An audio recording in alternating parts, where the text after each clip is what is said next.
Hello and welcome to episode 40 of the GreenWave podcast by Synergy International. I'm SYNI, your host, and today's topic is the Douro Valley as a living landscape, a place that invites careful stewardship because it is both a working valley and a world treasure. We are going to explore how UNESCO helped set a sustainable framework for this remarkable region in northern Portugal, how local institutions and producers have translated that framework into practical choices, and why the Douro remains a case study for aligning heritage with climate action.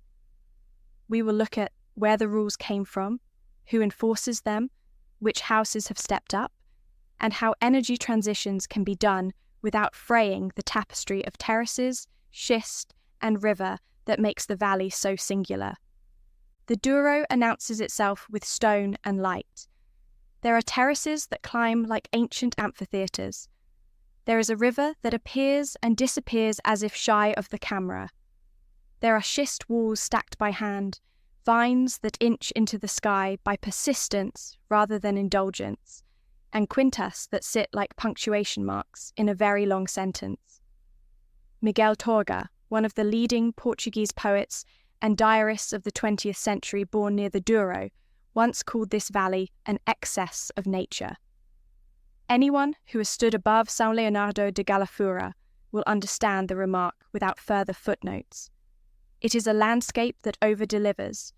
It is also a landscape where its natural excess must be channeled, because wine wants to push, and tourism wants to swell, and infrastructure wants to reach into every quiet valley.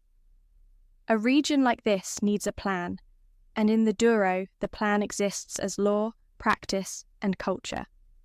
UNESCO inscribed the Alto Douro wine region as a World Heritage Site in 2001, recognizing it as a cultural landscape shaped by viticulture traditions over more than 2 millennia.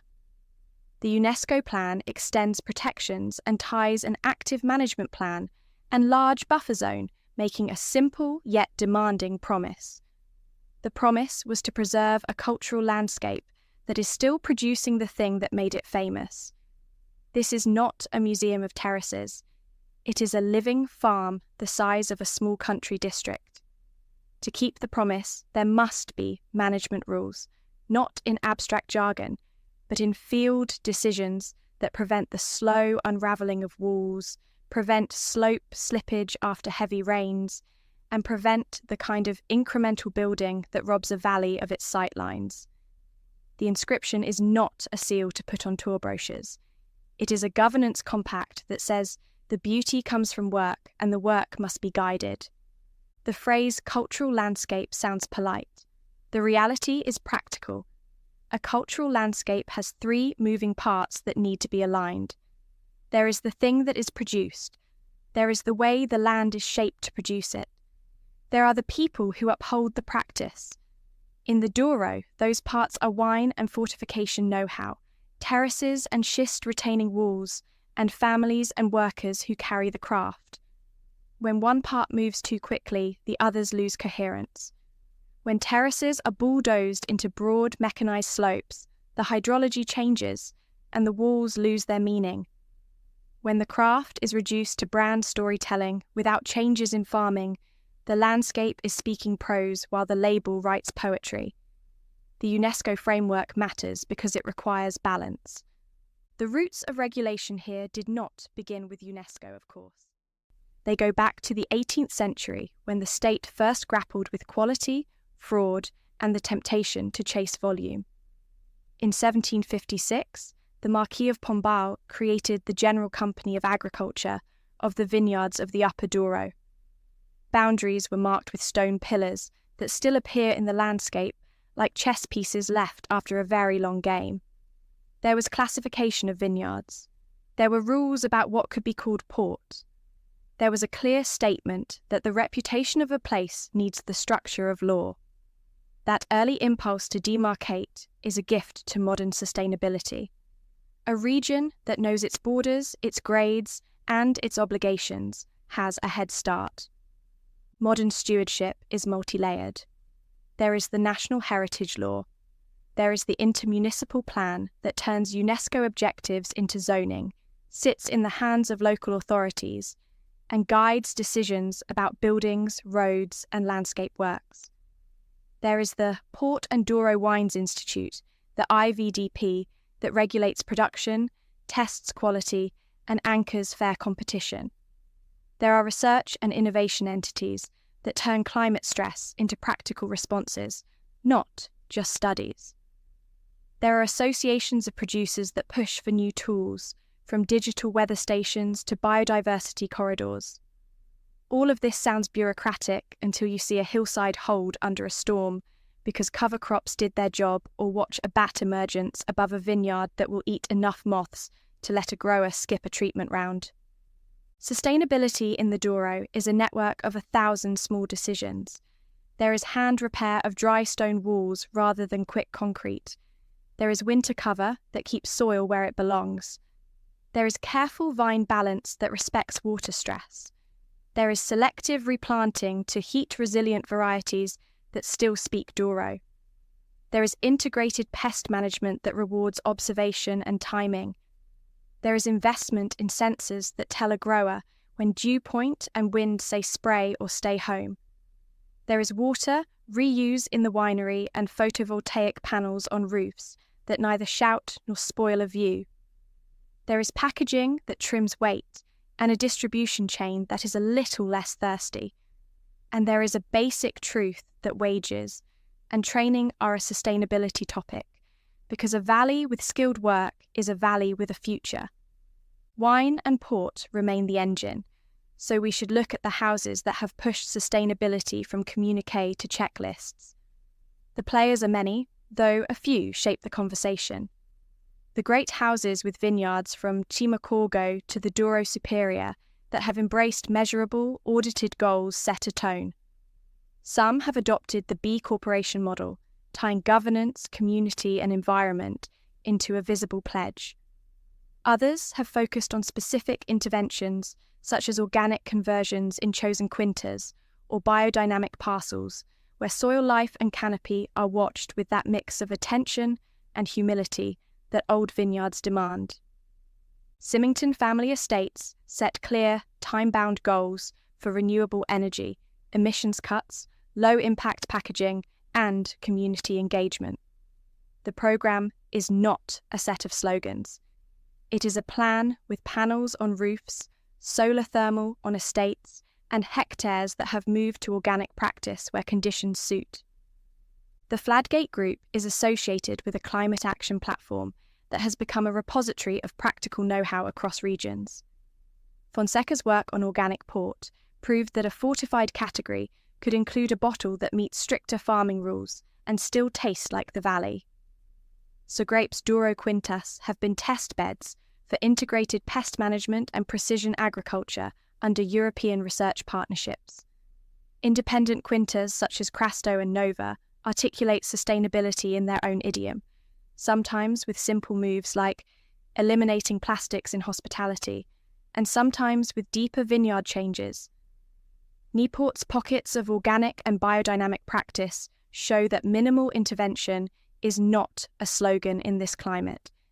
It is a series of patient experiments that get logged and repeated. The list could go on through Vallado, Noval, Bonfim, and Vesuvio, Seixo, and Panascal. The point is that the culture has shifted from sustainability as marketing to sustainability as standard operating procedure. Younger agronomists now show up at a quinta expecting to work with soil tests, cover mixes, and canopy maps. Winemakers expect to account for kilowatt hours and water per litre of wine. Hospitality managers talk about waste streams and local menus as part of the guest experience, not as a moral add-on. The Valley's legacy houses have learned new tricks without abandoning the old ones. That is how a tradition stays alive. Independent quintas, some with 3 centuries behind them, also publish clear sustainability statements and then hold themselves to them in audits and reports. The signal matters because it moves the median. Independent quintas, such as Quinta do Crasto, with its 14th century origins, have invested in solar energy systems and water reuse while publishing detailed sustainability reports that cover vineyard practices and community engagement. Quinta do Vallado, founded in 1716, has pursued organic conversion across its estate, redesigned its cellar for energy efficiency, and uses lighter packaging to reduce its carbon footprint. These houses demonstrate that sustainability is not confined to the multinational groups. When independents with centuries of heritage adopt measurable practices, they raise expectations across the region and show that tradition and innovation can thrive in the same valley. Research has also become more field-shaped as well. The university in Villarreal and the collaborative labs knit together grower knowledge and data science. Projects trial, cover mixes, and soil management regimes on real parcels with yield maps and microbial assays rather than hunches. Biodiversity projects have been pragmatic. Bat boxes and raptor perches cut pests with feathers and echolocation. Hedgerows and scrub patches are not treated as lost revenue, but as useful edges that harbour beneficials. There is serious work on forecasting models that let a grower decide with hours of advantage during a pressure window. When this knowledge flows through producer associations into newsletters and workshops, the scientific language becomes a pruning decision on a Tuesday morning. Tourism is a blessing that needs house rules. The valley attracts visitors who want the river, the rail, the quintas, the food. A successful wine route is a revenue stream and a temptation. The rules must hold the line on what can be built and where, the tone of signage and access, the handling of nighttime lighting, the management of parking, the way riverside decks either extend the view or crowd it. The best houses tend to understate. They keep hotel volumes modest, tuck parking away, run kitchens with local supply chains, and build with stone that matches the old walls. There is a quiet pride in making tourism serve the valley rather than the reverse. This is no small accomplishment in modern Portugal that has become awash with negative tourist externalities. Energy is the knotty issue at the centre of every region making climate plans. The Douro has an inheritance of riverworks downstream and a patchwork of wind projects on ridgelines beyond the core terraces. The question on the table is not whether the energy transition must accelerate. It is how to place assets in a way that preserves contours and sightlines. Rooftop solar at wineries and worker housing is an easy win. Solar thermal for hot water has the physics on its side. Small ground arrays can be sited in non-visible pockets with hedges and careful heights. Wind on mountain crests outside the core viewshed is a regional conversation rather than a vineyard one, and it is being handled with environmental review that looks hard at visual impact, along with birds and bats. A UNESCO landscape can decarbonise without turning into a farm of poles. The trick is calm planning, not shortcuts. Water is also turning into the central theme. Warmer summers and erratic rain patterns ask terraces to do more than hold. They must capture, slow, and infiltrate.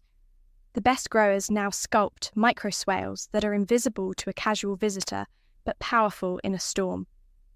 Wineries rethink how many times a litre of water can do work before it leaves the building.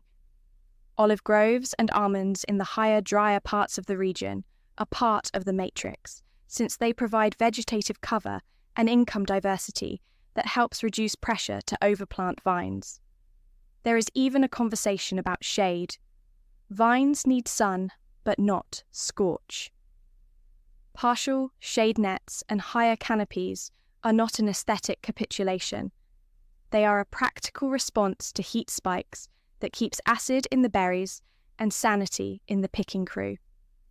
There is a subject that always comes up at the end of a Douro day. It is the cost of doing things properly. Dry stonework takes time and skill. Organic conversion can clip yields for a period. Cover crops need seed and some patience. Solar panels and insulation want upfront capital. The response in the valley has been to look for compounding benefits. A terrace that does not fail saves a fortune in avoided repair after a weather event.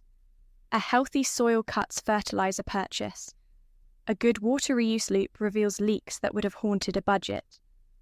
A well-designed tasting room that stays cool without a noisy machine pays back with comfort and lower bills. The valley has always understood the long arc of return because vines teach it every season. The regulatory story is often the least glamorous, yet it is where the UN promise is secured. Municipal planners apply an intermunicipal plan that grew out of the heritage listing and now lives as zoning law with teeth. Heritage services review applications for works that touch the viewshed or the historic fabric. The IVDP's quality controls, though focused on wine, influence landscape because vineyard classification still shapes planting choices and investment. Water authorities bring basin planning into the same frame.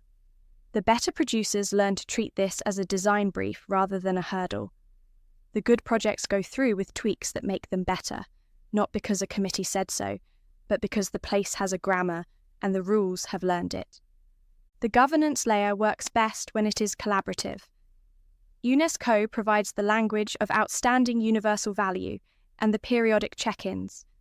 National bodies carry the law and convene local stakeholders. The intermunicipal structure keeps the member councils in the same room. Producer associations and leading houses bring case studies and test new practices. Researchers translate models into advice. Tourism boards learn to say no to things that would sell well and age badly. This is what a living cultural landscape requires.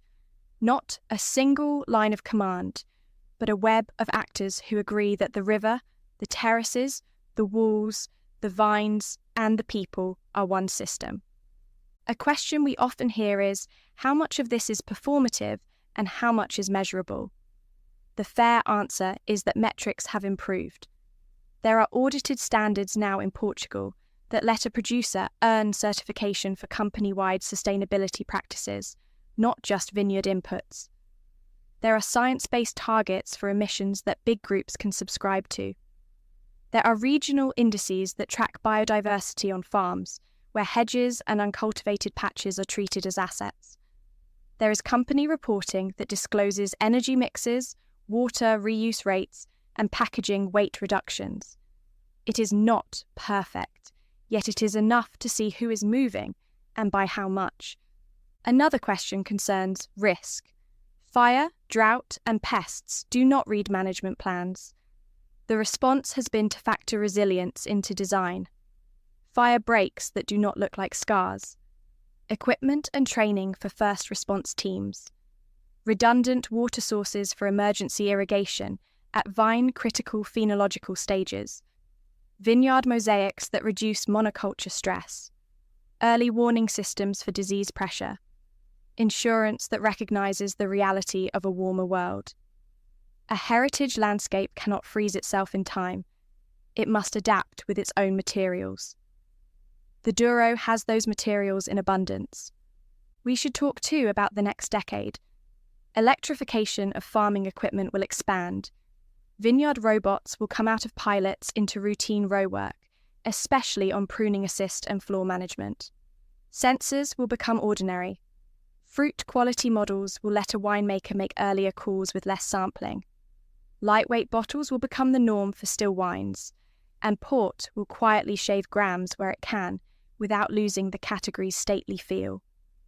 More houses will publish supply chain audits. Solar will be everywhere you can put it without spoiling a view, and small storage will be common enough to smooth winery loads. Tourism will stretch the season into shoulder months to reduce peak stress on roads and sites. The intermunicipal plan will receive revisions that harden protections where experience shows loopholes, while allowing smart restoration work that uses new materials to save old forms. The Douro exists because a river met stone and people were stubborn. Sustainability here is less a program than a temperament.